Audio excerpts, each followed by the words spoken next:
नमस्कार. चला, आज एका अशा गोष्टीबद्दल बोलूया जी नुसती भीती नाही, तर भीती म्हणजे काय हेच आपल्याला विचारायला लावते. भवानी बाहुलीच्या या थरारक कहाणीची आपण आता उकल करणार आहोत. रात्र झाली की मला खूप भीती वाटू लागते. फक्त एक वाक्य, आणि हा एका वाक्यातच त्या व्यक्तीच्या मनातली भीती ती सगळी आपल्याला जाणवते. पण ही फक्त एक भावना नाहीये, ही तर एका भयंकर वास्तवाची सुरुवात आहे. ही गोष्ट आहे निशाची. आई वडील देवाघरी गेलेत, भाऊ कामामुळे सारखा बाहेर असतो, घरात ती एकटीच. आणि हाच एकटेपणा तिला एका अशा वळणावर आणून ठेवतो जिथून परत येणं जवळजवळ अशक्य होतं. मनात इतकं दुःख साचलंय, पण सांगणार कोणाला? आईची आठवण तिला आतल्या आत खात असते, आणि अशातच तिला एक बाहुली सापडते. आणि तीच बाहुली तिची एकमेव सोबती बनते, जिच्याजवळ ती आपलं मन मोकळं करू शकते. एका झाडाखाली सापडलेली ही बाहुली निशा घरी आणते आणि तिला नाव देते भवानी. हे तिच्या आईचंही नाव होतं. बघा, तिला वाटतं की आता तिला एक आधार मिळालाय, पण तिला काय माहीत की हाच आधार तिच्या आयुष्यातलं सगळ्यात मोठं संकट बनणार आहे. आणि मग हळूहळू घरातली शांतता भंग पाहू लागते. काहीतरी वाईट घडणारे याची चाहूल लागते. निशाच्या आयुष्यात अशा गोष्टी घडू लागतात की स्वप्न कुठलं आणि सत्य कुठलं यातला फरकच संपून जातो. सगळ्याची सुरुवात होते भयंकर स्वप्नांनी. मग घरात एक विचित्र घाणेरडा वास यायला लागतो, आणि सतत असं वाटतं की कोणीतरी आपल्यावर नजर ठेवून आहे. ही भीती जेव्हा असह्य होते, तेव्हा निशा आपल्या शिक्षकांकडे धाव घेते. आणि निशाच्या शिक्षकांनी जे काही सांगितलं ते ऐकून तिच्या पायाखालची जमीनच सरकली. त्यांनी सांगितलं की कुठल्याही आत्म्याला शरीरात यायचं असेल तर त्याच्या 4 पायऱ्या असतात.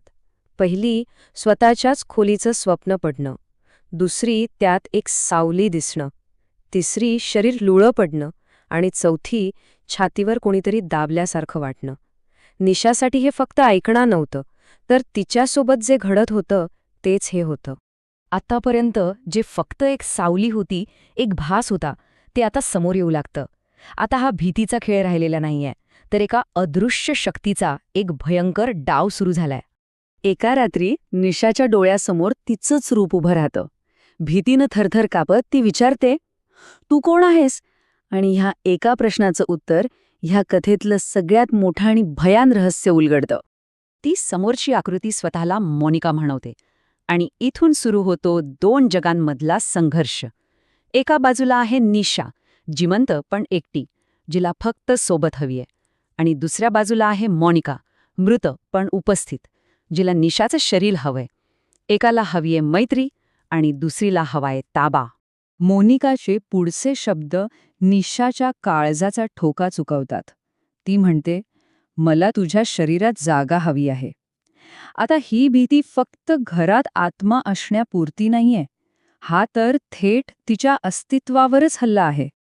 या सगळ्या गोंधळात निशाचा भाऊ घरी परत येतो, आणि आपल्या बहिणीची अवस्था पाहून तो पूर्णपणे हादरून जातो. त्याला एका क्षणात कळतं की हे प्रकरण आपल्या हाताबाहेर गेलंय. आता तज्ज्ञांची मदत घेण्याशिवाय दुसरा पर्याय नाही. त्याला जे बदल दिसतात ना, ते साधेसुधे नसतात. अचानक खूप जास्त जेवायला लागणं, स्वभावात एकदम विचित्र बदल होणं आणि हिंसकपणा वाढणं. त्याला पक्की खात्री पटते की ही काही साधीसुधी मानसिक समस्या नाहीये. यामागे नक्कीच काहीतरी वेगळी अलौकिक शक्ती आहे. आणि मग ह्या कथेत एंट्री होते अर्जुन आचार्य यांची. ते फक्त एक पॅरानॉर्मल इन्व्हेस्टिगेटर नाहीत, तर असा एक माणूस आहेत ज्याने स्वतःच्या आयुष्यात खूप काही भोगले. त्यामुळेच त्यांना या अंधाऱ्या जगाची आणि त्यातल्या वेदनांची खोलवर जाण आहे. अर्जुन निशाला भेटल्यावर म्हणतो, "एकटेपणाचं दुःख मला ते चांगलंच माहीत आहे. मी माझी पत्नी आणि मुलगी गमावली आहे आणि पुन्हा एकटा झालो." ह्या एका वाक्याने तो फक्त इन्व्हेस्टिगेटर राहत नाही, तर तो तिच्याशी एक नातं जोडतो, एक भावनिक नातं. आणि आता वेळ येते ती अंतिम लढाईची. एका बाजूला आहेत अर्जुन आचार्य आणि दुसऱ्या बाजूला मोनिकाची दुष्ट आत्मा. आणि या दोघांच्या संघर्षात पणाला लागलाय तो निशाचा जीव. अर्जुनच्या तपासात एक गोष्ट स्पष्ट होते. ती बाहुली फक्त एक निमित्त होती. मोनिका नावाच्या आत्म्याने आता निशाच्या शरीरावर पूर्णपणे ताबा मिळवला आहे. आता तिला तिथून बाहेर काढण्यासाठी भूत उतरवण्याच्या प्रक्रियेशिवाय दुसरा कोणताच मार्ग शिल्लक नाही. मंत्रोच्चार सुरू होतो आणि खोलीतलं वातावरणच बदलून जातं. मोनिकाचा आत्मा प्रचंड हिंसक होतो. निशाचं शरीर हवेत तरंगायला लागतं आणि ती अर्जुनला धमक्या देऊ लागते, हे थांबव नाहीतर तू मरशील. हे खरंखरं आध्यात्मिक युद्ध सुरू होतं, जिथे हार म्हणजे मृत्यूच. पण अखेर चांगल्याचाच विजय होतो. अर्जुन आपल्या मंत्रशक्तीने मोनिकाच्या आत्म्याला निशाच्या शरीरातून बाहेर काढतो आणि पुन्हा त्याच बाहुलीत बंद करतो, आणि ती बाहुली एका बॉक्समध्ये कायमची बंद केली जाते. निशा तर वाचते, पण ही कथा इथे संपत नाही, कारण आता कहाणीचा फोकस जातो तो तारणहाऱ्याच्याच आयुष्यातील अंधारावर. अर्जुनने एका मुलीला तर वाचवलं, पण त्याच्या स्वतःच्या दुःखाचं काय? भूत उतरवताना मोनिका त्याला जे बोलली होती ते शब्द त्याच्या कानात घुमत राहतात. तू तुझ्या स्वतःच्या मुलीला वाचवू शकला नाहीस, तर ह्या मुलीला काय वाचवणार?